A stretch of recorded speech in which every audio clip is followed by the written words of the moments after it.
I am. Aren't we And Joe, actually, a little they're early? guessing 9 p.m. So immediately after the game tonight. It won't be 9 p.m. We'll see. It's a 6 o'clock game. It's an earlier game. Oh, it is? Yeah. Oh, I didn't know that. They do it's a doubleheader night, isn't it? Yeah. What time does the game start on Channel 5? 6 o'clock. Yep. Really? Because there's dose of them. There's 2 games tonight. One's on 5, one's on ESPN. ESPN, right. ESPN one doesn't even start till 9.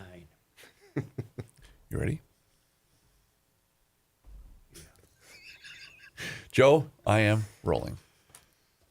Josh Arnold Investment Consultant brings you Garage Logic Podcast number 1642, October 20, 2025. 83 degrees on this day was the record high. That was in 1953.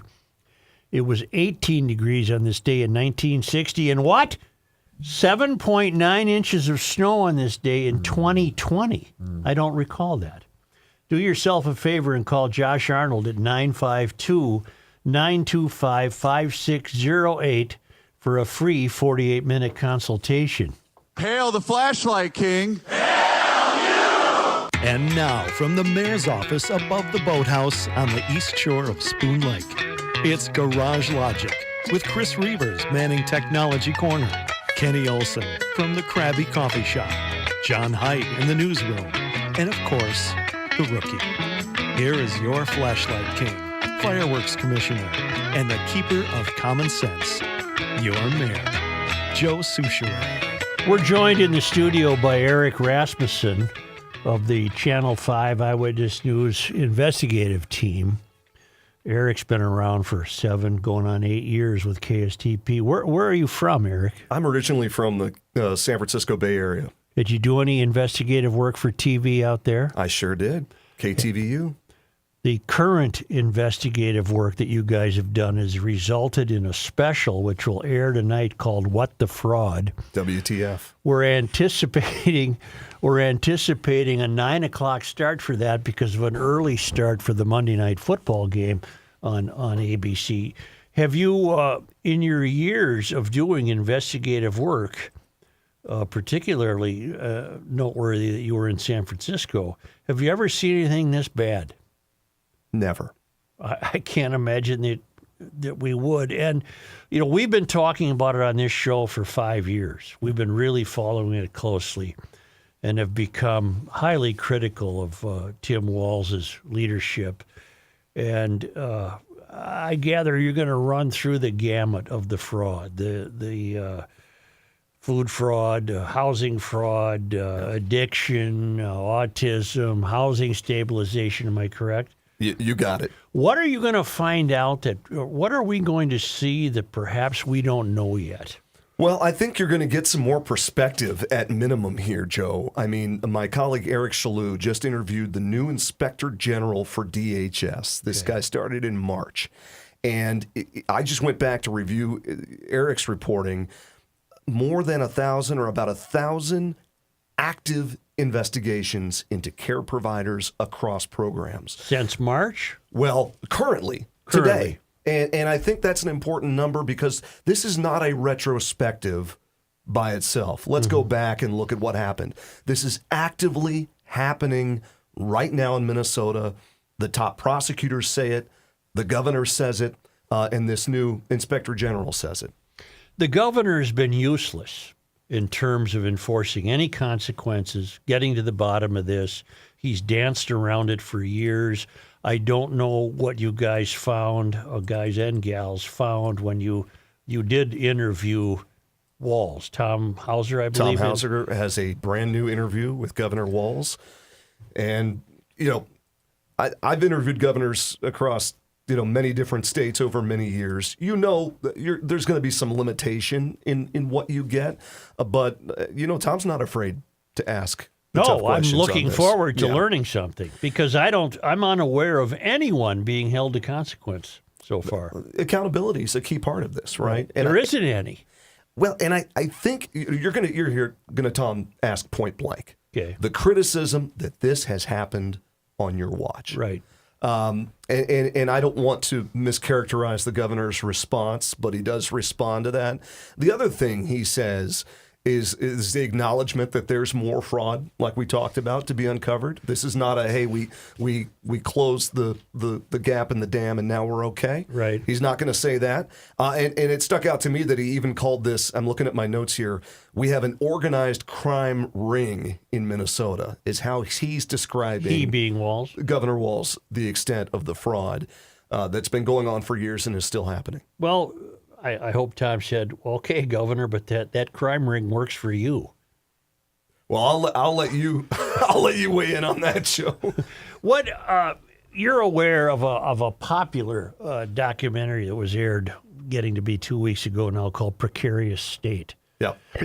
But this is distinct from that. This has nothing to do with. This is the state fraud problem, state government fraud This problem. is government assistance fraud.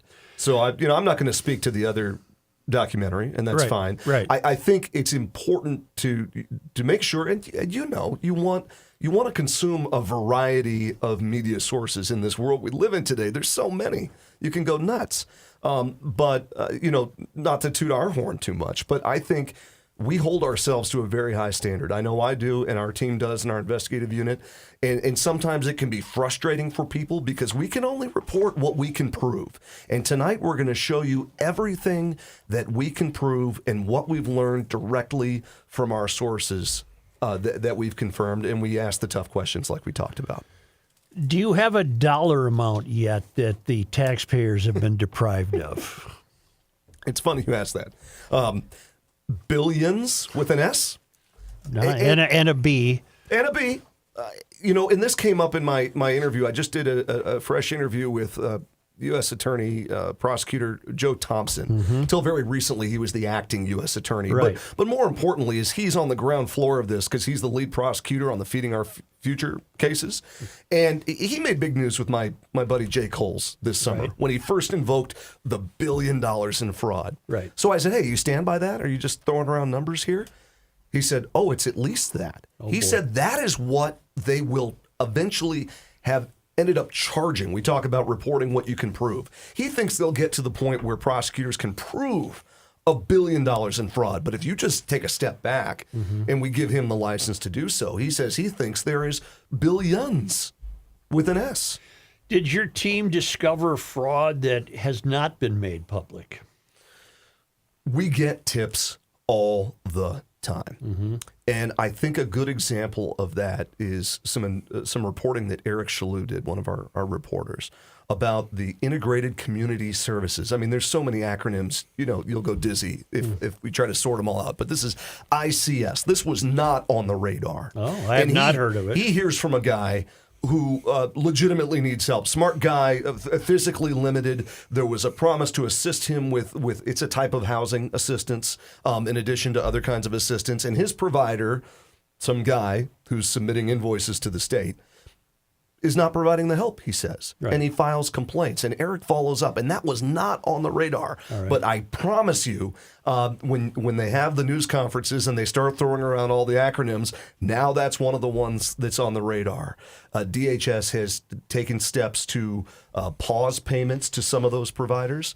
So that's just an example I give you. There are others in the hopper, obviously, that I probably can't speak to. But we hear about it all the time from people. And certainly, we've got promos running for this special. That just, it's like, dropping an ember into some dry brush. Go back to what you said. Walz is quoted, I'm paraphrasing, to the point where he said there's an organized crime ring. And he means within the government, apparently. No, he doesn't. He does not. No. And look, he says accurately in this interview, there is not a government official, a bureaucrat, who's been charged in these cases. That is factual. Right.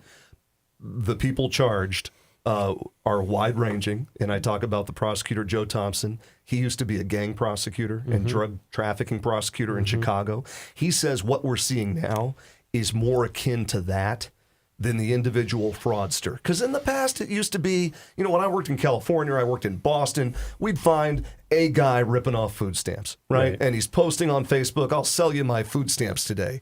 That's fraud. Right. They charge him, they arrest him, they put him away, and you're done. What Thompson and Walz is now acknowledging is it's not that simple. There is a vast network of people who are clearly, at least at minimum, comparing notes about how they do this kind of thing, and that's what we're up against. I've always had a very basic question. I don't know if you guys got to the bottom of it or really had any need to, but when they were getting, when the Department of Education, for example, was getting their bills from so-called food providers, and those food providers were saying, yeah, we fed 7,000 kids last week. Wasn't there anybody there to say, wait a minute, you really fed 7,000 kids? Does that come up at all? How did that happen? That people were that stupid to believe that 7,000, I mean, that would have made your newscast every night. That would have been something that 4, 5, 11, and 9 would have said, holy cow, look at this line of kids going around the block to get fed. That never happened. It didn't. No. And, I've covered 2 Feeding Our Future trials, including the 6-week-long trial of Amy Bach and one of her lieutenants who ran the Safari restaurant, which, by the way, was a legitimate restaurant prior to the pandemic. And the FBI set up poll cameras to try to get video of these lines of people. There aren't and any. Minivan here, minivan there. There's not. I think the answer may not be satisfying to you or to people who want to take a sledgehammer and say, oh, there's the bad actor, right? Right. It is in the record. It's in the court record. It's in the investigations. There were those at MDE who at some point, and prior to any investigating by the feds or anyone else, who said, no, this stuff doesn't add up. Mm-hmm. And to some extent, and I'm not giving MDE a pass here, to some extent tried to cut off some of the funding. Said, That's we're not what- going to pay these. then we got a and then we got a lawsuit. lawsuit, right? And we have, Amy Bach showed up on the Channel 5 News in 2021 Right. saying, we know they're discriminating. We know they're being unfair. We're suing them. And I won't get into the weeds on how that lawsuit played out, but there was some overture from the judge to MDE that you better be real sure. And so the timeline is MDE tries to stop some of this, Amy Bach sues, and the faucet gets turned back on. But the judge did not order MDE, the education department, to make payments.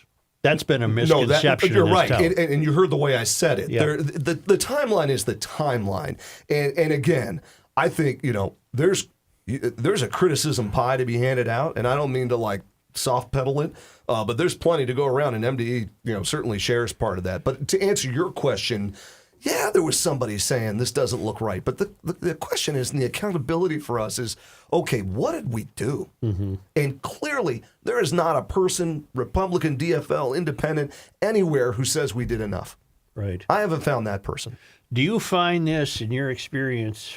You're not a young guy. I mean, you're a young guy. Whoa, shot you're a right young direct guy. to the heart. I'm going to show myself out, gentlemen. You're a young guy compared to me. What I'm meaning is you've been around doing Yes, this no, I for a appreciate while. it. Yep. All right? Yep, fair. Is this unique in the country?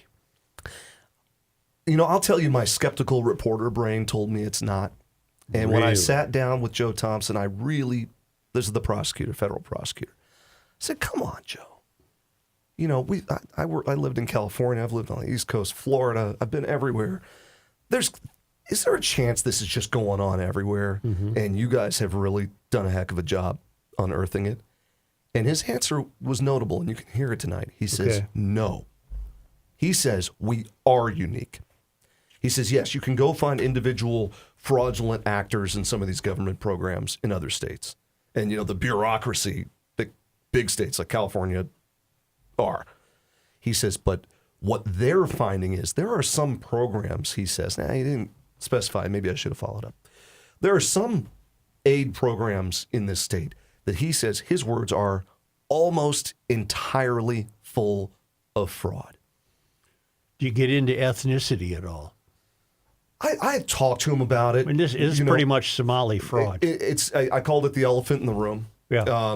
And we're going to continue our reporting on it. I will tell you, and I don't know if it may be in the outtakes here, but I asked him about it. And obviously a huge number of the people charged, let's take Feeding Our Future, but you can take other programs, are from the Somali community, East African community, to be fair. And I asked him, why are we seeing that? And also fair to point out, the person at the very tippy top was Right. You know, a white lady from here in the burbs. He didn't have a direct answer, but he does talk about people being promised the American dream. Now, I don't get the sense that he's trying to shift blame away from these people who just clearly ripped off the system. No, they think the American dream is to get rich as quickly as possible. These bad actors, they'd have a hard time convincing anybody otherwise. That's exactly what it was. I mean, the text messages, my goodness, it gets lost in the, noise of everything. There were text messages where one guy's texting his other, hey, bro, we're going to be multimillionaires. I mean, it was just that blatant. Why it's happening in that community, I think there's more questions to be asked about that. All right. And I think Will you be asking those, do you think, Absolutely. as time plays out here? Yes. And I think but the other context to include, because I was, there are many, immigrant communities here in the Twin Cities. Thompson points out also, even before their investigation of Feeding Our Future was made public, some of the people coming in the door to inform them, to help them, were also from the Somali community. So, as a reporter who has to stand by everything that comes out of my mouth with facts or documentation, I think that's important to point out too. But it is. I mean, you can't ignore it. And I think there are people even in the Somali community who would want some answers about that, because the people who are doing right are taking it on the head too. Well, the Somali community is the one that tipped them off in the first place. Right. Yeah. Has Joe Thompson moved on? No, he's here. Okay. Because we want to talk to him, and he's now in charge of this, Joe. This is his only job. Right. But there's a new Right, federal and that attorney. new guy has said, "This is your deal. All right. You pursue this." Because we don't want to lose him. No, we And he has a special characteristic in this. He's a native Minnesotan. Yes, he is. This is meaningful to him in that sense. I talked to him about that, and he says he thinks that's part of what has made Minnesota susceptible, is the things that Minnesota offers, the mentality that we collectively as a state have had for so many years, certainly longer than I've been here, going way back, may have also been what made us so vulnerable. I think, what were his words? He doesn't want to call it Naivete, nicety, maybe. Right. And he worries that played a role. I'm trying to find it. I'm such a nerd here, Joe. But he did talk about it, and he thinks that's part of. Oh, here it is. I don't know if it was arrogance. Naivete is maybe the word, that we were blind, or we wanted to put our heads in the sand, that things have changed in our state. And he's a heck of a messenger, because he knows what he's talking about. Well, I'm going to really look forward to this. Eric, earlier you mentioned that Governor Walz said that he does not think that any elected position has had a hand or a role in the fraud. He said no one's been charged. Well, sorry, no one's been charged. But let me ask you this. As someone that's skeptical by nature, meaning me, I find it entirely impossible that's the case. But you have Keith Ellison, Omar Fateh, and Ilhan, who all received campaign contributions from this very fraud-riddled system. How did they get this information, how to organize these fraud schemes to begin with? Well, that might even have to be a different special. Hey, we're not done. No. We're not even close.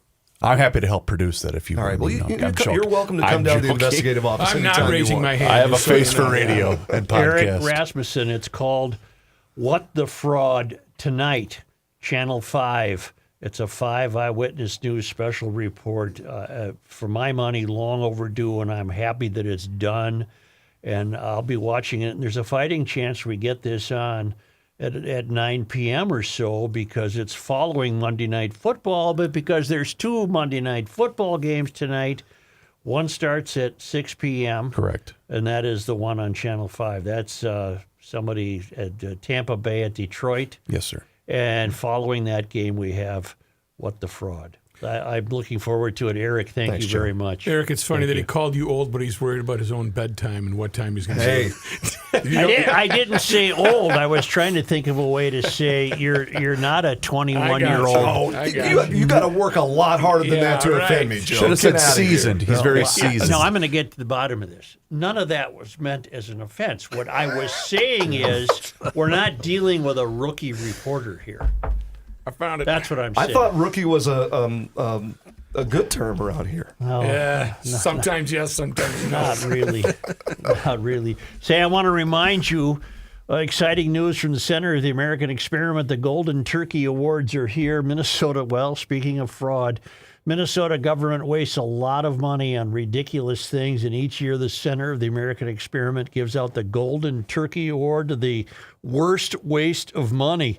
If you have an example of ridiculous spending in Minnesota, go to americanexperiment.org/golden turkey and submit your idea. The Center of the American Experiment will be naming the finalists on November 1st. Then the voting takes place through November, and the winner of the 2025 Golden Turkey Award will be announced right here on Garage Logic. Can we just piggyback in off of Eric's report? And Yeah. Can that be my entry and then I win? Go to americanexperiment.org and nominate your choice today for the 2025 Golden Turkey Award.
Earth is not your mother. The Joe Souchere Show. Boy, I am loving this new batch of bumper What's music not to love? from Dylan Height. My goodness. You know what else I love? I love you GLers. You gals and guys are so cool. But when you get a chance, I want you to go look and see what another GLer has done. Go to the YouTube. Go to Gear and Tread, TREAD on YouTube. Watch the video called Just Add Gas. A group of guys rode from Emily to Copper Harbor on UTVs, round trip, there and back. And right out of the gate, they had issues. Now, the kind of issues we all have. I want to read this email from Dan about how a little bit of seafoam and a little bit of trail side maintenance saved the day. Kenny, not sure if this trip is a ray of hope, but that trips like this are possible. But as you can see at the beginning of the video, we had 3 machines on day 1 with overheating issues. I believe they had, if I remember right, 15 machines. They were overheating. We stopped at an auto parts store, bought a can of seafoam, divided the can among the 3 machines that were performing poorly, and then we pressure washed the radiators, tuned up the engines, and didn't have any more issues during the rest of our 1,200-mile round trip to Michigan and back. GLers, go to a YouTube channel called Gear and Tread, and you can see all about it. A really cool trip. And I know a lot of you can commiserate. We've all done trailside or roadside maintenance, something we should have had done a long time ago. So we feel the pain there. But thank goodness for seafoam, a little pressure washing, and a little more seafoam.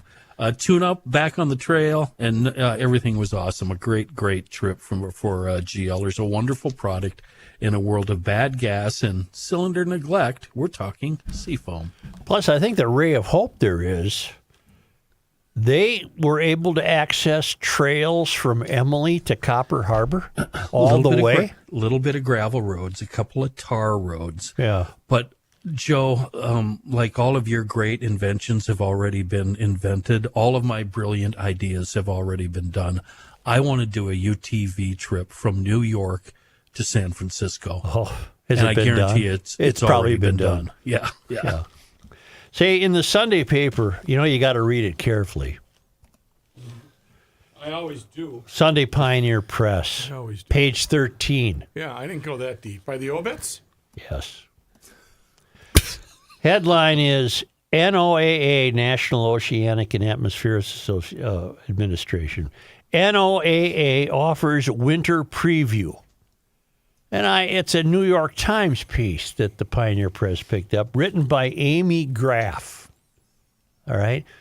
And I did not sense that it fulfilled the New York Times agenda of pushing the global warming nonsense. It was an attempt to go to the NOAA and just say, what's winter look like coming up? And for example, the lead is, much of the southern half of the United States is likely to see a warmer, drier winter than usual, while the Northwest could be cooler and wetter, according to a preview released this past week by the National Oceanic and Atmospheric Administration's Climate Prediction Office.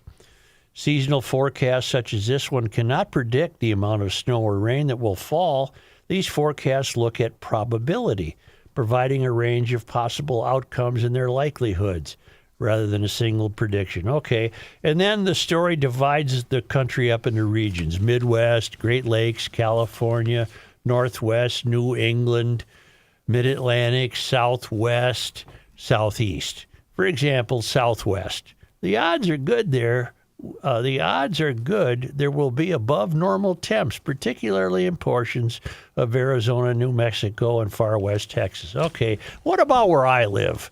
Okay, that's called the Midwest. Here's what you get. The Midwest tends to be cold. Often bone-chillingly so in winter. Good start. And so far, I'm thinking, okay, I'm with you. I get that.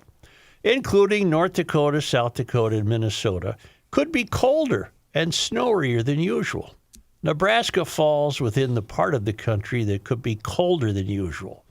Much of the rest of the region, now pay close attention, much of the rest of the region has an equal chance for above, near, or below normal precipitation and temperatures.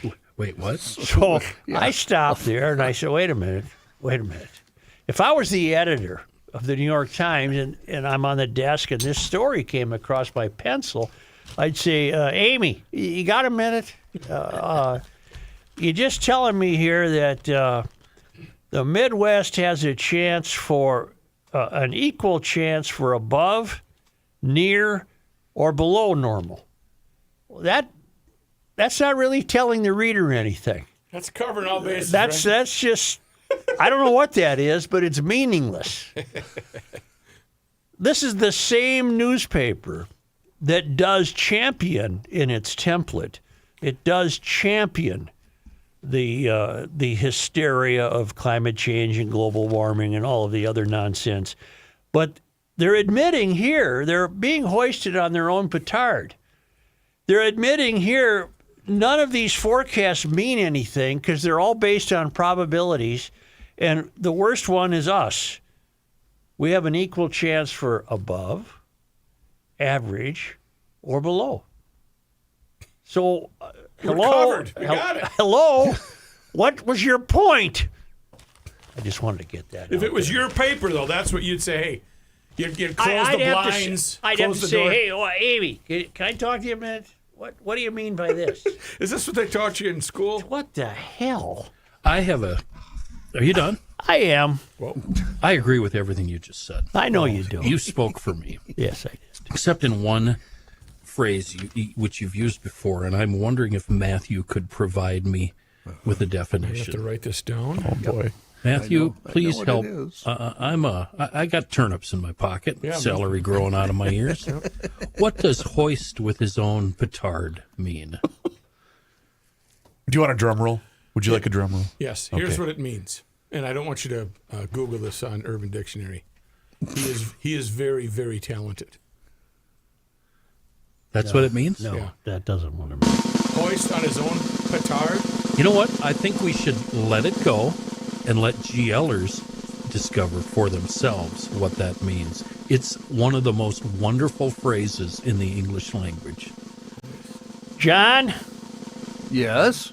did you hear from our voting friend, Dan McGrath? Well, certainly it took a little longer than I thought, but Dan did send me a note. Yes. So did I, John. So did emailers. And we, is Joe Rogan covering this now? He actually talked about this. I sent this to you guys yesterday or Saturday. I Yeah, can't really remember. early in the morning. It was Yeah, I know. yesterday. I was up early. Sorry. Yeah. He So were talked we. I about thought the. you were. I thought you you took time off. That was off day. No, yesterday. Yeah, that was Sunday. Right. And you told me you can't read the newspaper on Oh Sundays. my God, are we bringing this on the air? Yeah. Okay. Anyway, we were all up early after that text, too. I told Joe. He said, "Did you read the bleeping paper yesterday?" And I said, "I just needed a day off. I needed a break." And he didn't understand that. There is kept no going. such thing as taking a I work break. 24/7, Chris. Kenny, John, anyone? I had been up for 3 hours when I received this text, so it did not. Yeah, I was still No. sleeping. It woke me up. Let No me emotional. point out that we got into a discussion last week discovering that the driver's license, which is issued to anyone who wants one in Minnesota, is good enough to vote with.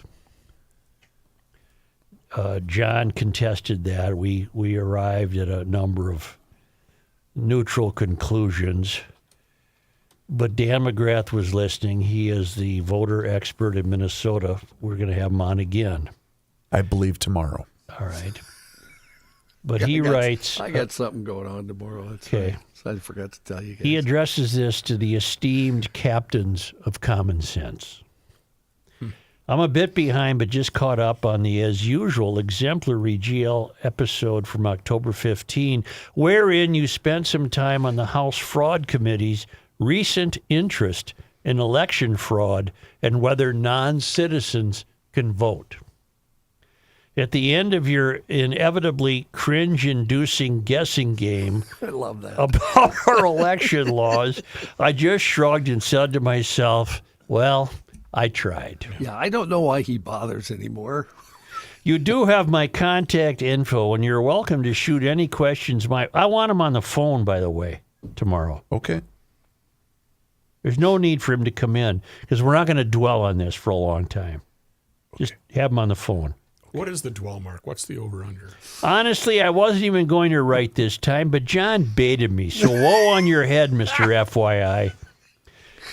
GL is always my favorite podcast, and it's really a gem for rare access to discussion on local news and events. That said, just a few points that might help you out. Number one, the last four of Social Security numbers are asked for, but not required on voter registrations, and no cross-checking is done to verify them. It's just an alternate identifying number. Number two, the driver's license for all includes state photo IDs, also valid for voter registration, and no driving tests are needed. For voting purposes, state ID and driver's licenses are interchangeable with equal utility. Number three, vouching trumps every single anti-fraud measure on the books. It's a fast pass to a live ballot with no checks on identity, citizenship, felon status, legal competency, or duplicate voting. Some of that is checked later, poorly, but the damage has already been done by then. 4.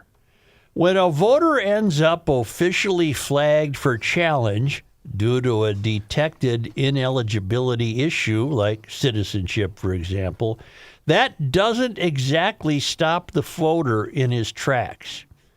They have the option to overcome the challenge at the polling place. Here's how that usually works.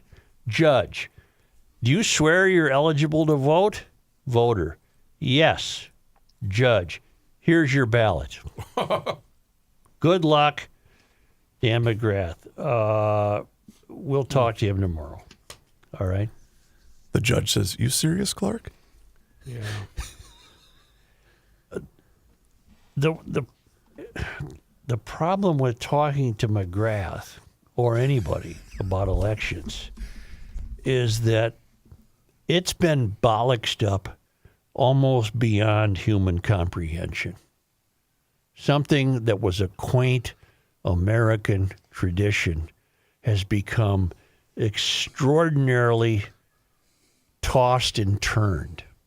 And McGrath, to his credit, has figured it all out. Period.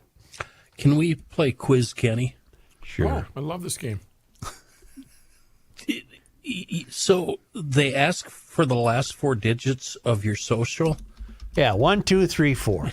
but they don't check to see. According to Dan McGrath. That's correct.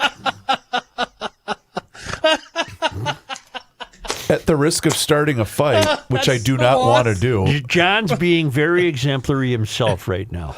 But how can we doubt any of this is happening? John apparently does.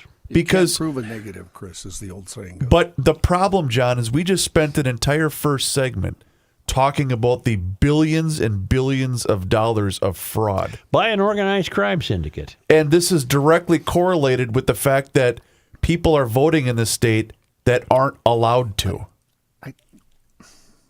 Okay. These people are being taken John, down You by can't their prove a own negative. scheme. I don't know what to say to that aside from you can't prove a negative. But, John, how can you doubt that that's happening here? I can doubt it because I don't have any proof. That's how I can doubt it.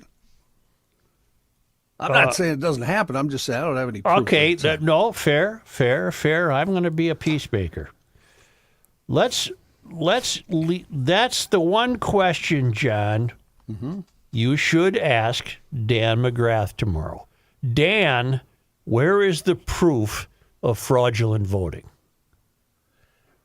The other thing I need to ask Dan, because the last part there where he says you just verbally okay it. Yes. Everything I've read says you have to sign that oath. That's another thing you can ask Dan.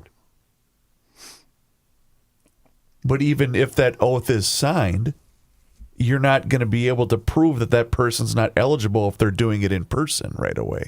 Eventually, you would be able to, in which case, if they're not a citizen, they're immediately shipped out. Which is why, again, in the role of peacemaker, we're going to entertain Mr. McGrath. May I throw another curveball then? Why not? It's game 7 tonight. Make sure you hang it. Will you? Sure, like the guy did to Ohtani. Because there's so many examples and so many, and again, I know I'm a skeptic and I get that. But how can we sit there and prove when we have one party rule in this state right now, basically, and they don't seem all that interested in making it more strict? The voting process is what I'm talking about. Mm-hmm. So how can we not be skeptical of all of this? I am skeptical of it. They're being taken down by their own scheme. They're being annihilated by their own bomb. They're being hoisted on their own petard. Hoisted, if you will. Yes. You got it, Rook. Shit, this is Hamlet stabbing Capernonius through the window. No, you're going too far now. Okay. Don't overdo it. Stay in my lane. Just don't overdo Stay in my lane. I'm it. in my Stay lane. in your lane. You went Engie on it. Yeah, I went one too far. So will Dan be on first tomorrow then? I'm working to verify that, Johnny. I will. Let me know what time, and I'll join you about 20 minutes after that. No, okay? I want you to say, I know it's a valid question. How does Dan come up with the proof? Would be a valid question. My question for Reavers is why what John just said made sense to me. There's no proof. Show me proof. And Chris, you should be asking the same thing of yourself. Where's the proof for you, for your argument? I'll never forget the story that came out. I don't recall the publication. It was local. It wasn't one of the big newspapers. And I sent you the story, Joe, the ballot harvesting story. Do you guys remember talking about this? Yeah, sure. Yeah. And I just cannot ever get that image out of my head.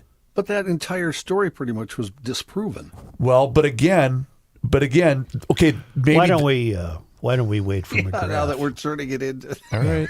Yeah. the conversation Joe didn't want to have. I'm going to be running a little late tomorrow. Yeah, me too, Ken. Isn't that weird? You know what, then? Fine. I'll be glad to talk to him. I'll get it straightened out for the GLers. Kenny, you want to meet for breakfast, and then we can just join the show. So you guys are going Planning on a straight. flat tire. You guys are going straight. No kings on this, huh? Someone presents facts. I'm not interested. Oh, Jesus. Don't start that. I got a whole show if you want to go that place. That's a brilliant segue, Reavers. Yikes. My hat is off to you.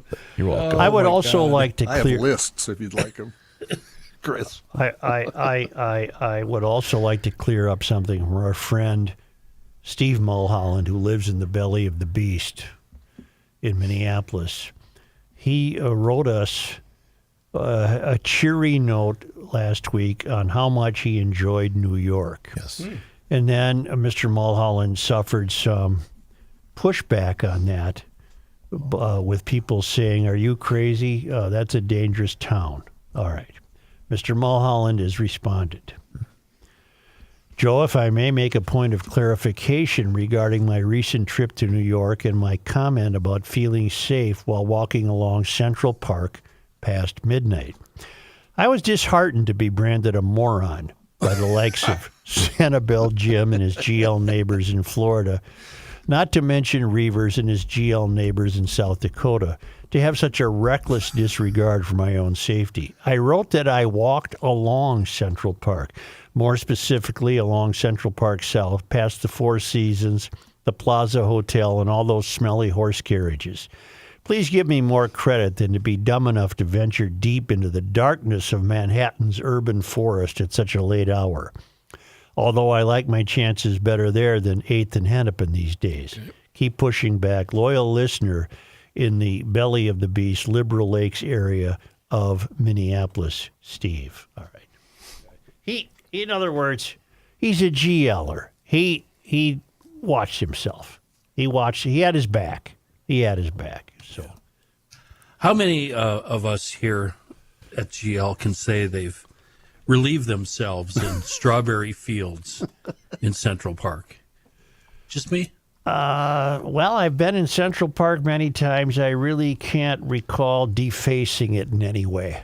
Well, I used a bush. Yeah. Yeah, he's a gentleman. Well, And then I ventured over to the Dakota and reenacted a scene there from history Oh, jeez. that involved gunshots. and shocked passersby. I had a big breakfast yesterday. Well, congratulations. Okay. Sick brag, dude. No, I never do. Went out for breakfast, and not brunch. I won't do a brunch. You don't like the concept. I don't like the concept. But it was a 9 a.m. type deal, which is, I met my time limit. I was okay with the time limit. Any coffee? Oh, yeah. Okay. But the only observation I had was I was never hungry the rest of the day. It took until dinner time to even have the idea that I might want something to eat. Oh, all right. That's all I said. I had a small breakfast, and then during the Viking game, a charcuterie board was brought out, and then I made pulled pork that was in the I slow didn't cooker. see any of the Viking game. It was too nice to be indoors. I will say this about baseball. I see your hands. Okay. Don't worry about it. All right. Sorry. Did Ohtani have the best game in the history of an individual baseball player? Well, Is there a way to determine that? I don't know how you could because he did two separate things that He is pitched- remarkable on their own. 10 strikeouts and 6 shutout innings Yep. and 3 home runs. Yeah. Is One which cleared the center field Yeah. scoreboard at Stadium. Dodger Stadium. I'm I aware sent, of that. Is that the best performance by an individual in the history of baseball? I think in postseason baseball, I sent Chris a text saying, Yeah. how about that Ohtani performance? Again, I hate everything that the Dodgers represent, but it's one of the best performances you'll ever see in sports. Well, John, let you alone say baseball. postseason. Has Well, anyone probably- ever done that in the regular season? No. Unless it was I'm him. sure Babe Ruth probably pitched and hit one home run, but Yeah. but no, never, In a game that sent his team to the World Series, Exactly, I yep. would think that that's probably as good as I it think gets. it's as good. Yeah, exactly. He's going to go down as the best player in the history of the sport. Milwaukee won all 6 meetings with the Dodgers in regular season. Yep. What happened? They're not good enough. The Well, they Dodgers were are in just the regular season. the Dodgers just are No that much depth, better. Joe. No depth. Dodgers had a lot They're all of too issues tight. during the season too, Joe. Injuries and that sort of thing. And now the Dodgers are pretty healthy, especially the pitching staff. So Especially Ohtani. Matt, you and I should do a baseball show. They're all too tight, Kenny. Yeah. They're No just- depth there, they're- Matthew. They're ripped. You know? Something I will never be. Extra is ordinary in Sioux Falls. Look at the numbers. In addition to having a business-friendly tax environment with no personal or corporate state income taxes, Sioux Falls is growing 300,000 people. Has a large, well-educated workforce. The cost of living is low, and with a central location and developed industrial parks, so is your cost of doing business. Contact the Sioux Falls Development Foundation. They'll connect you with all the resources you need to stop searching for a perfect site if you want to expand your business, start a new one, move your business. Number 1, best small city in the country for business and careers by Forbes magazine. As I mentioned, no state, corporate, or personal income tax, no inheritance tax, no limits to what your business can achieve, and a state government that welcomes competitiveness and entrepreneurship. Check it all out for yourself at Sioux Falls Development, one word, SiouxFallsDevelopment.com.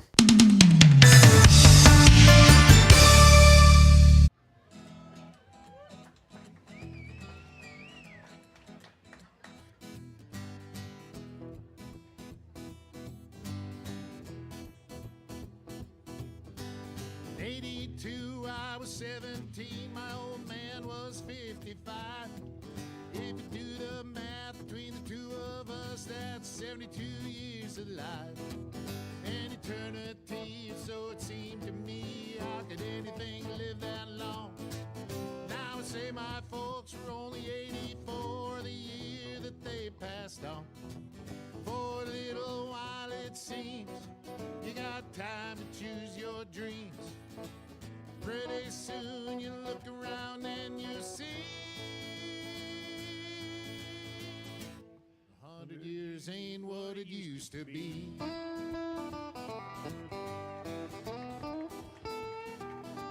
And my grandpa Roy, when he was a boy in 1904, he was taught by men who fought in the actual Civil War.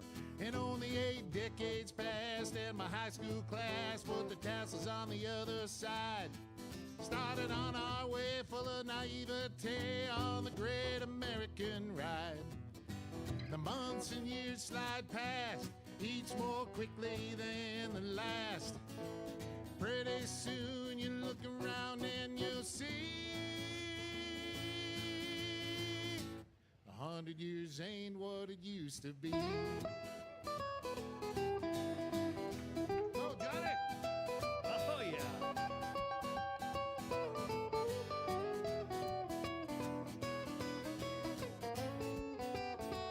Oh, yeah, Johnny, hey!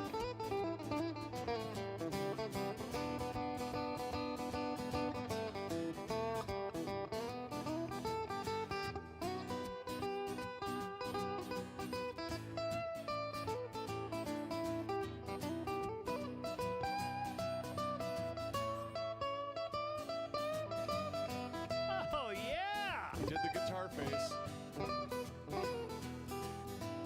Ibuprofen's under buy again in my online shopping cart. Every week I learn of something else I should be doing for my heart. If I use the wrong pillow, I might have trouble getting out of bed. My hair grows in my ears and nose now more than on my head.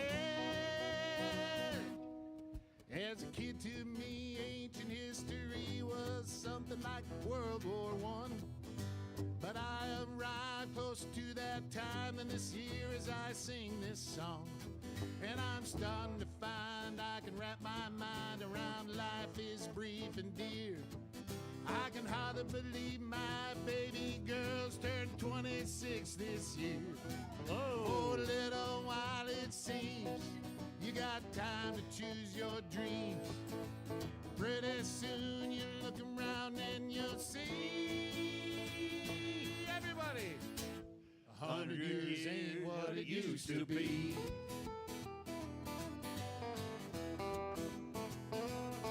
Before you know it, you're 63, making plans for Medicare A and B. You look around yourself and you see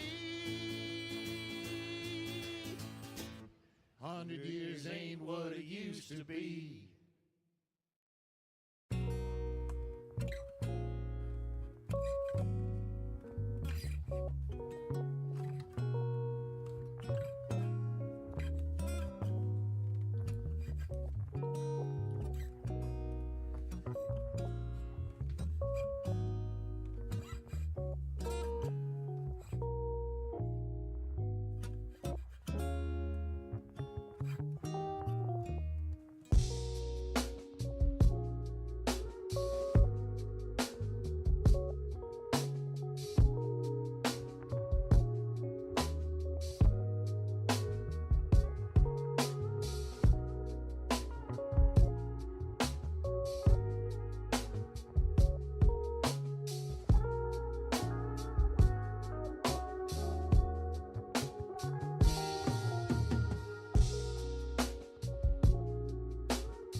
The end of the world as we know it, and he feels fine. Joe Souchere. Whether you're leaf peeping or looking at lakes, you should Find yourself a great bank, and you can do that. It wasn't leaf peeping. Oh, okay. right. That's what I heard. that.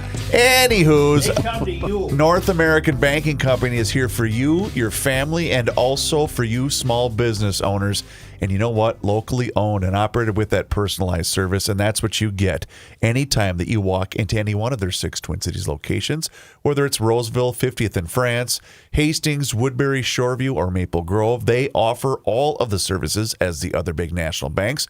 Whether you're looking to buy a home, perhaps finance that new home renovation project, or get that new car that you've been dreaming about, my friends at North American Banking Company are going to be able to make that happen for you. So your first step should be checking them out online today. It's nabankco.com to learn more.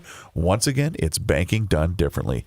North American Banking Company, member FDIC, is an equal housing lender. Joe? Say shout out to a Where's Joe? John David and Grant. We went and got our pumpkins this weekend, and he lost his wife, who was a nurse, huge listener to the show. He watches the show every day on YouTube. So, hello, John David. Nice. Here's John Height.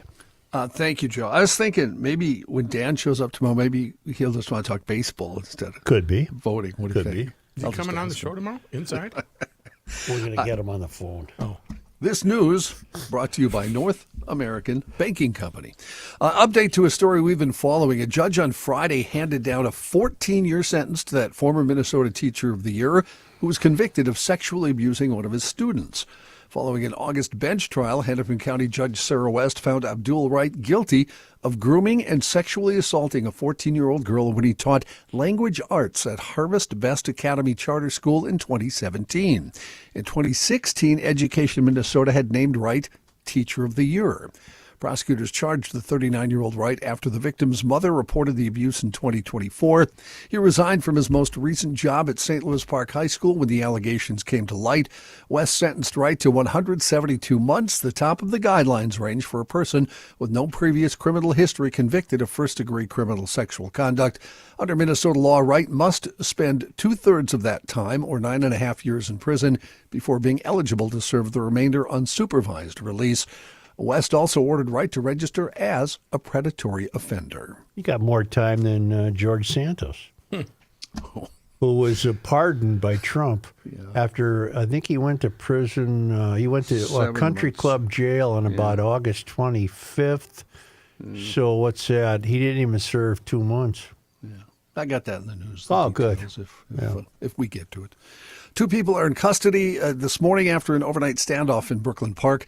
An alert from Brooklyn Park police say officers were sent to a home along Laramie Trail near Newton Avenue North at about 9:50 p.m. Sunday after callers reported hearing gunshots in the area. When officers got there, they set up a perimeter and found evidence that someone had, as reported, fired gunshots near one of the homes. The area was blocked off for several hours. A SWAT team called in to help. Eventually, after attempts to make contact with those inside the home were unsuccessful, crews were able to get inside and arrest 2 suspects. Police say the investigation is still active. No other details have been released at this time. Luckily, no injuries reported. Authorities are looking for a group of suspects accused of robbing 2 church employees outside a South Minneapolis church over the weekend. Minneapolis police say officers were called to a reported robbery outside St. Joan of Arc Catholic Church. That's located off East 45th Street and 3rd Avenue South, just after 8 in the morning on Sunday. Investigators say 2 men, who the church said were maintenance workers, were leaving church when 7 or 8 male suspects got out of a pair of vehicles and approached the men. The suspects then pushed one of the men to the ground and robbed him. Someone reportedly threw something at the other man, although the victim avoided it. Police say the suspects then got back in their vehicles and drove off. Police said there was camera footage of the incident. They said they did obtain a license plate from one of the suspects' vehicles. Both victims were evaluated at the scene and then taken to a hospital for treatment. Both are expected to be fine. Police looked around the area, didn't find any money immediately. Their investigation remains active.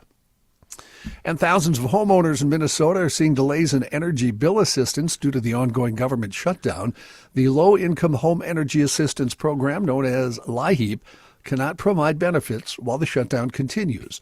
In 2024, Minnesota got $125 million in federal funds, helping 125,000 homes with their utility bills. An official with the Minnesota Department of Commerce said she's hopeful the shutdown will end soon and encouraged residents to apply for assistance. Why don't we take a quick break here? We'll be back with national and international stuff right after we hear from Rookie. Thank you, John. You know, for the last several years here on Garage Logic, I've been telling you all about the great things the Minnesota Freemasons are doing.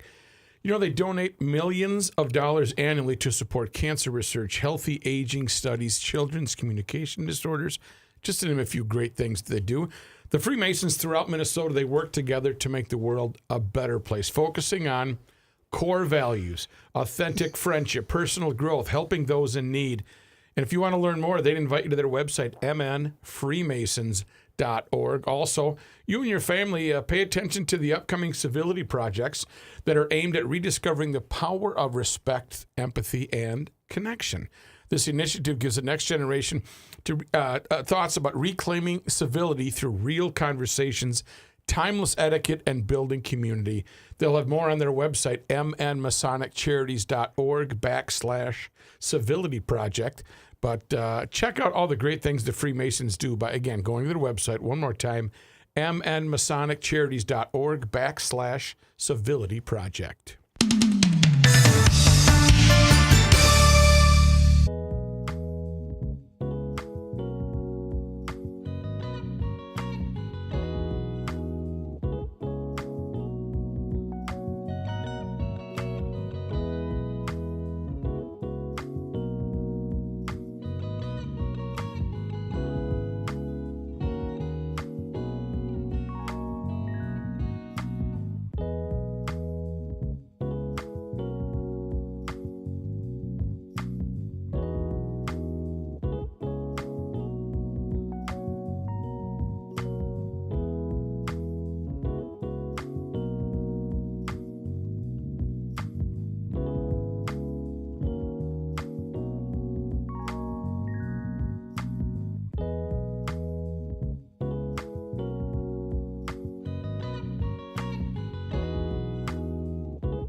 Here's a guy filling out his disclosure statement. Joe Souchere. Hey, right here, huh? It's time to play Love in a Hardware Store. Yes, it is. Well, thanks, Pat. I'm not going to play Love in a Hardware Store, but I will give you the national and international news. Amazon says an issue which affected its cloud computing services unit AWS is now fully mitigated. It was hit by an outage which disrupted lots of popular websites and apps across the world, including Ring, Robinhood, Snapchat, Facebook, Fortnite, and tons of others. Some airlines reported disruptions and delays. Banks in the UK were out of action for a while. One tech expert says AWS is right in the middle of pretty much everything these days that happens online, and that caused some consternation around the interwebs. Ukrainian President Vladimir Zelensky says his reportedly tense meeting with President Donald Trump last week was positive, even though he did not secure the Tomahawk missiles for Ukraine. He said it emphasized what he said is continued American interest in economic deals with Kyiv. Zelensky said Trump reneged on the possibility of sending long-range missiles to Ukraine, which would have been a major boost following his phone call with Russian President Vladimir Putin hours before Zelensky met with Trump. According to Zelensky, Trump said during their meeting that Putin's maximalist demand that Ukraine cede the entirety of Ukraine's eastern Donetsk and Luhansk regions was unchanged. That's been a non-starter in all talks to end the war. Zelensky said Trump was looking to end the war and hopes his meeting in the coming weeks with Putin in Hungary will pave the way for a peace deal after their first summit in Alaska in August failed to reach such an outcome. I have a serious question about that. Is Russia occupying Ukraine in a part of Ukraine that is very active or a nice piece of land, like a Cape Cod or something like that? No. Or is it just a random piece of land and they want... It's not luxurious or anything like that, correct? Yeah, it's two pieces of land, actually.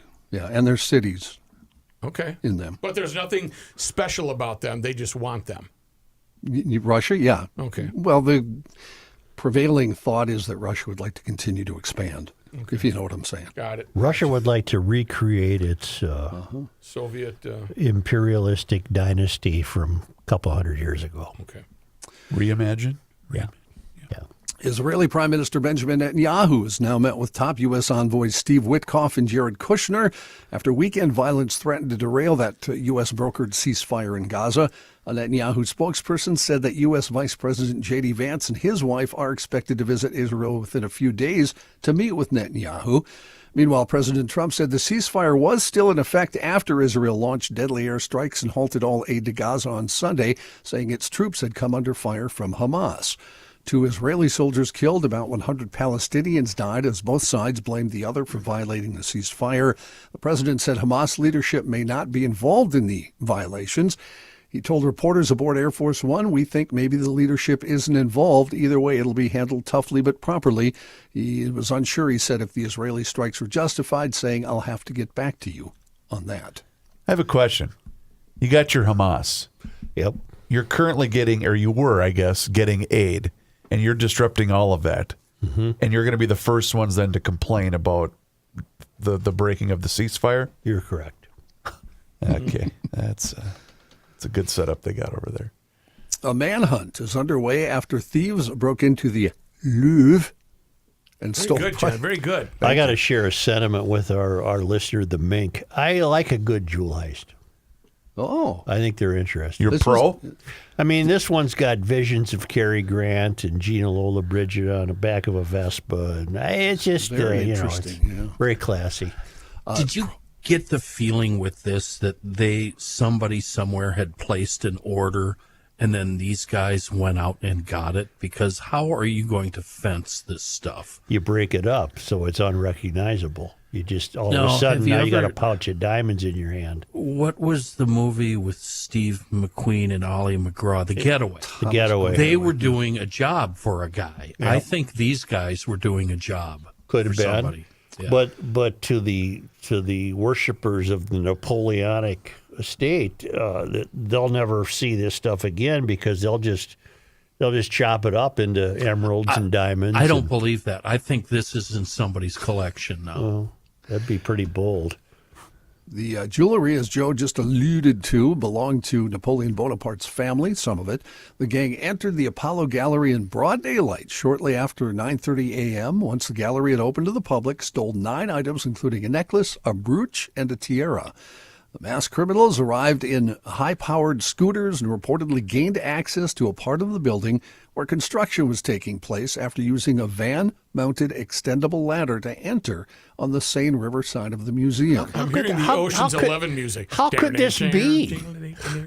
In broad daylight. And how do you sell that stuff? I'm going to tell you one more time. Dummy, are you not listening? What? Not you. Oh, The other dummy. yeah. Dumb to your I'm left. so used to being answered. Send him to the lunchroom or They something. break it all up, Chris, and now No, you walk Joe, into Moeller's no, and you got a diamond in your hand. Oh, so now you got Moeller Right in on it. on the hook This for is it. Napoleon. Who's in that? I can't take this. Yeah. The items stolen, among them a sapphire necklace, earrings, and a tiara belonging to Queen Marie Amelie and Queen Hortense. That's an unfortunate name, don't you think? Hortense. That's a Hortense. beauty. Also Take believed to, Hortense for 800, Alex. also believed to have been stolen were an emerald necklace and earrings belonging to Empress Marie Louise, the second wife of Napoleon He Bonaparte. had a lot of gals at Napoleon. The little guy. A He brooch. played the field. A brooch belonging to Napoleon III's wife, Empress Eugenie, was also taken, as well as a large diamond corsage bow, which was bought from a private owner in the U.S. back in 2008 for a lot of money. Boy, oh boy. What was Napoleon III known for? Did he do anything? I don't think so. He just collected jewelry. Right. The museum is closed today as the investigation continues. How about the guards? So the guards gave it up pretty easy. Hey, we got these ankle grinders that we're going to throw in your throat if you don't let us through. Okay, go right here. The Napoleon stuff's to the right. Yeah, we got that. Well, don't you think the Louvre should have better security than that? Yes, I do. To be truthful, I thought that immediately, Rooks. Okay. Yeah, but thank they you. were working on the building. You got through the construction deal. But it was open for business. I mean, There come were on. there were museum goers in the building. Correct. Well, the heist was taking place. Right. Got it. Right. Where was Peter Sellers during all of this? He's fighting with Cato. I think we watched way too many movies. He from was that exercising and he did that flip into a which he thought was going to be a floor, and he landed about 3 floors down. conversation. Democrats and Republicans alike unhappy about President Trump's Friday decision to commute the sentence of former GOP Rep. George Santos. I'm unhappy about it, John. I understand, Joe. Yeah. Santos was freed from prison over the weekend. He also fired off an array of apologies to many people he had wronged over the years, though he didn't name the donors he was convicted of swindling. He did that yesterday morning when he was on a television news show. He said, quote, "I was in a chaotic ball of flame 2 years ago. I was my own worst enemy, and I'm sorry to the American people." Oh, go bleep yourself. I'm sorry to the people of the 3rd Congressional District of New York, and I'm sorry to the Republican Party who invested their time in me. Okay, if you're one of the, and you know who I'm talking to, if you think Trump walks on water, how do you reconcile this? This guy was a lying fraud who stole money. I don't know how you reconcile this. I would not have pardoned him. Because what we learned, too, is that he got pardoned because he voted Republican. Well, so that tells me that, and then he said, Trump said something to the effect that there's a lot of rogues among us, and this rogue should be let free or whatever. Well, there's probably a lot of Democratic rogues. Do they get freed? No. I bet they don't. Not that they should, nor should this guy have gotten freed. Should not have. Thank you. Joe, we all have friends and coworkers who maybe... What can this lying fraud what's his name? George Santos. What can he do for Trump? Trump doesn't do this stuff unless he's getting something out of it. So what can this fraud do for Trump? That's a great mystery that will never be answered. We all have friends and coworkers that maybe we're not so proud of, but we stand by them anyway. Yeah. Report to work every day. Santos would not say. Now, he still owes all this money, but because of this, he doesn't have to pay it, apparently. Maybe he heisted the diamonds. That's how he's going to pay it back. He said maybe Who does he sell will. them to? Maybe he won't. $374,000 is what he owes in restitution to victims of his wire fraud conviction. So we'll see if. Yeah, I just want an answer from the people who know who I'm talking to. How do you reconcile this one? This is ridiculous. It's appalling.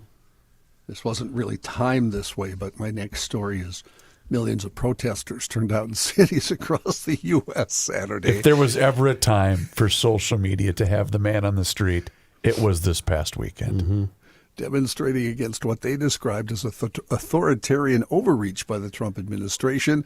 Organizers of the No Kings rallies estimated the cumulative turnout between 5 and 7 million people. Crowds ranged from more than 250,000 in Chicago, 100,000 across New York City's 5 boroughs, to about 10 to 15,000 in places like Salt Lake City.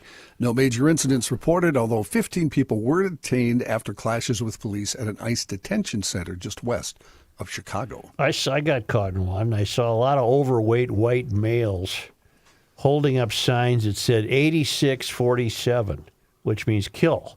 Right. Well, okay, bitch at them all you want, but we shouldn't be calling for killing. So you shouldn't have a piñata in which you invite children to come stab it in the middle of the street. I don't think so. I mean, there's enough to complain about without going that end. We had a lot of that going on, too. Yeah. I saw some pictures on Facebook where my wife had zoomed in. I saw a lot of people I knew. Yeah. Well, that's fine.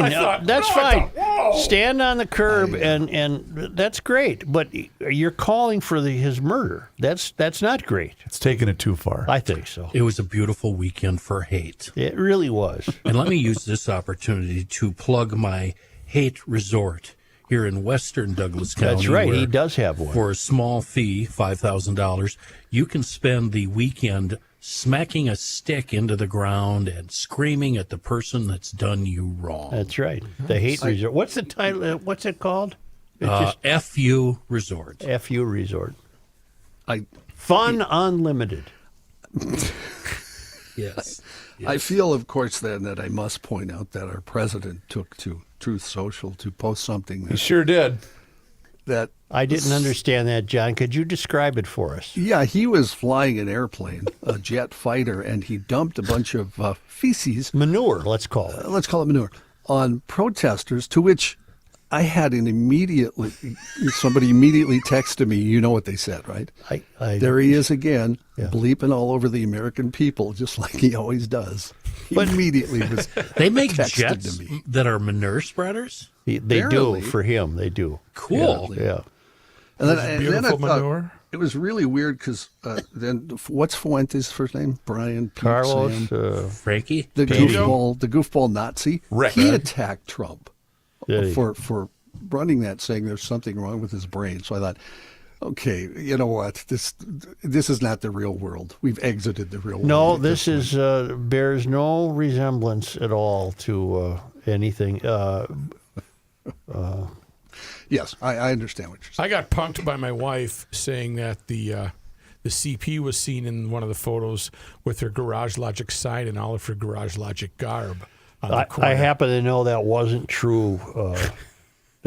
She was unavailable to participate. Okay, good, because I did look up and said, no! I said, I got you. I had many Facebook friends who took part, probably 20 that I can think of off the top of my head. Since we last did a show, Paul Daniel Ace Frehley, co-founder, lead guitarist of Kiss, has died.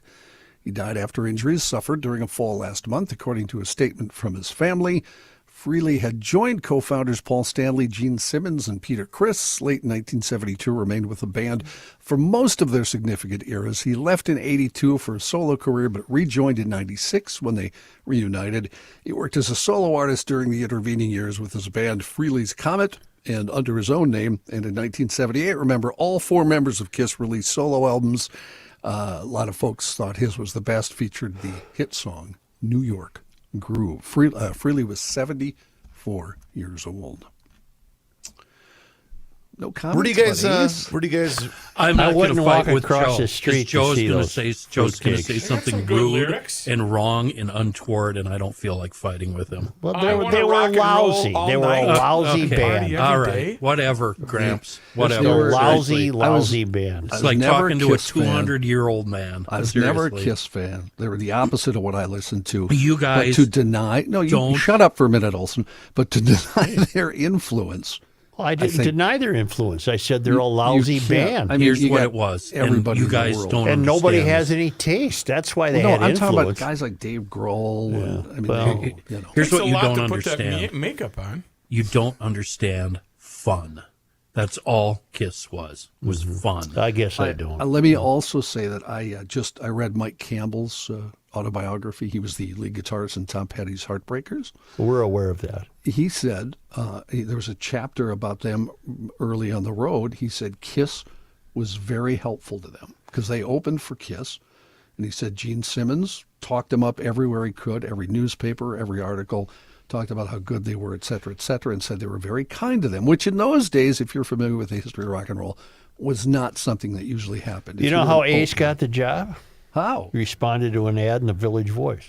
I saw that, yes. And then he came in and he had to do their songs. They wouldn't tell him, they wouldn't do any covers. They said, here's one we just wrote. They played it and told him what key it was in and made him go. It probably had 3 chords. John, the same what stuff. Nothing is- wrong with 3-chord songs. Jesus, God. God, I know Joe, sometimes Joe, I worry seriously, about you. you're so anti-fun, really. John, the same thing can be said about Van Halen. Yes. What about him? They were big in promoting and bringing Van Halen to the recording studio. Yeah. Gene Simmons in particular. Yeah. What else did Ace have to do to get the job? I don't know. He got the job, though. Got it. Let's move on. That was way too much time to be spent on one of the lousiest rock and roll bands. I want to rock and roll Such all a night and negative party every creep. day. Yeah, You they were don't like dreadful. having fun. Just You don't like dreadful. having fun. If You they need to played go at to the your ranch. prom, that might have been fun. You're anti-fun. He You needs to go to don't the under- ranch. You can never actually unclench, can you? I'm And then just enjoy life. I'm perfectly willing to have fun. But the Kiss was a lousy band. Who are you kidding? They were horrible. What's really funny is Such a anything we've jackass. talked about today, you'll get more bad comments to you about this than anything we've talked about all day online. I bet you I get emails about Kiss agreeing with me. Why can't you just shut up and let people have their fun and mourn a guy that's died? Why do you have to be like I this? don't think anybody's mourning. I think Joe likes the song. I want to pucker up all night.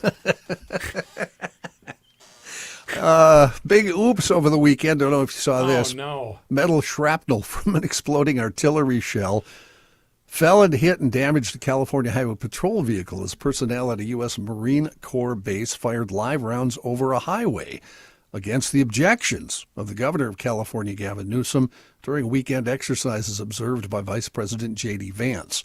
Luckily, nobody was hurt. It happened when ordnance detonated overhead prematurely during Saturday's exercise at Camp Pendleton.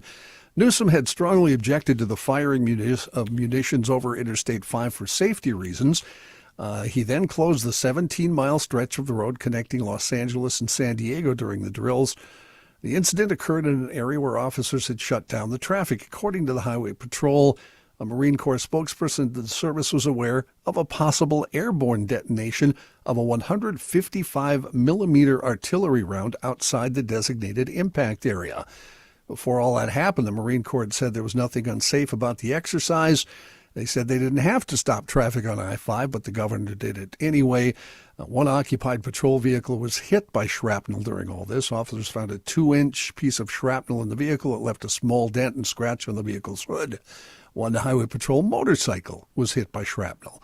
Officers said they notified the Marine Corps, which then canceled the firing of any more live ordnance over the highway. Officers didn't find any more metal and reopened the road. I did get an interesting review of the Paul McCartney concert from a woman who was very impressed that in more than 3 hours, he never even took a leak. Wow. You know, He is 80. At his 3? age? 83 years old. Yeah, it's impossible at this point. Much older than Ace.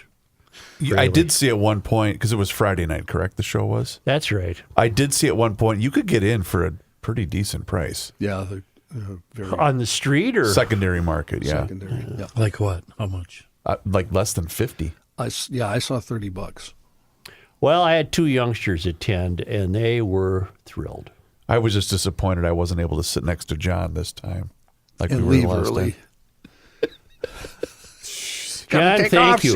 Let me know if he does anything else. Bye. Yep. Thank you very much. Heard the whole thing walking out the door. Let me know if he does wings. Would that have been at Target Field? Yes, sir. Yeah.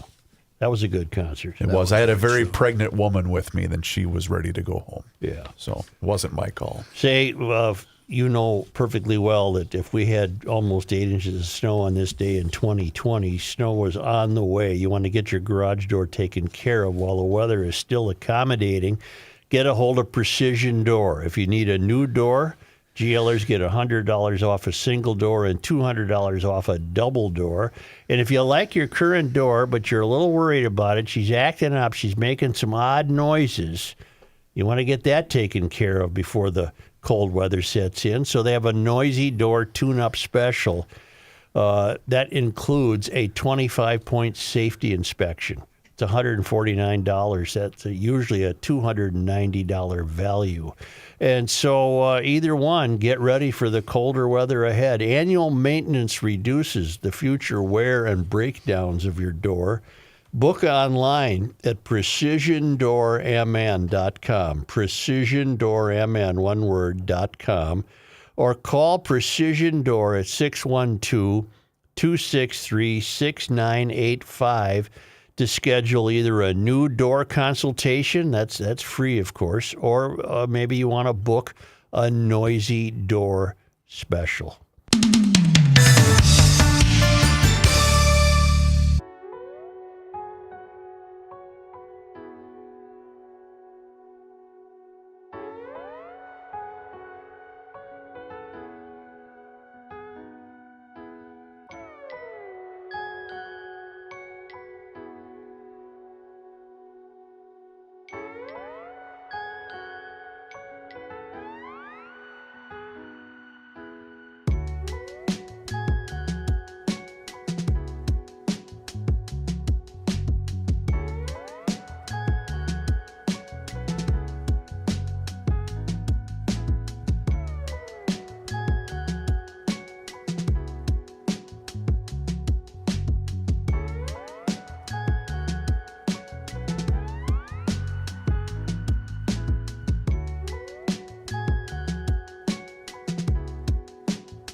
Cannot stop him.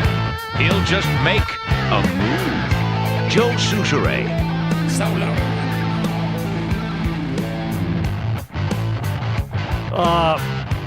Only because they come to us all the way from the traveling Lymans who are still in San Martí, Barcelona, Spain. Okay. You can follow them at worldwidewaftage.com. It's the only reason.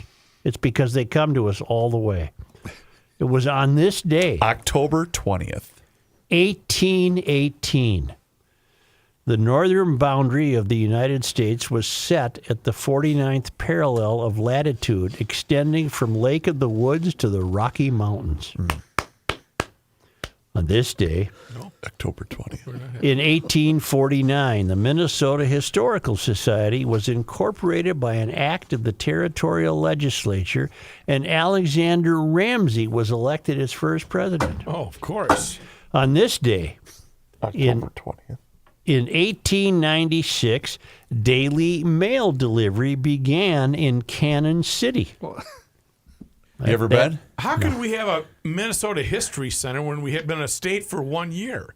Good question. On this day, Joe, today is October 20th. in 1937, the brothel of St. Paul's most famous madam, Nina Clifford, was demolished after 50 years of business at 147 Washington Street, right where the Minnesota Club is now. Well, it used to be the Minnesota Club. Now I think it's the Wild corporate offices. Yes, it is. The Wild have their corporate offices there. On this day, Thank you. October 20th. 1995, the movie Mallrats opened. Oh, Good sweet. show. Quality. Filmed at the Eden Prairie Mall and directed by independent film sensation Kevin Smith. Smith.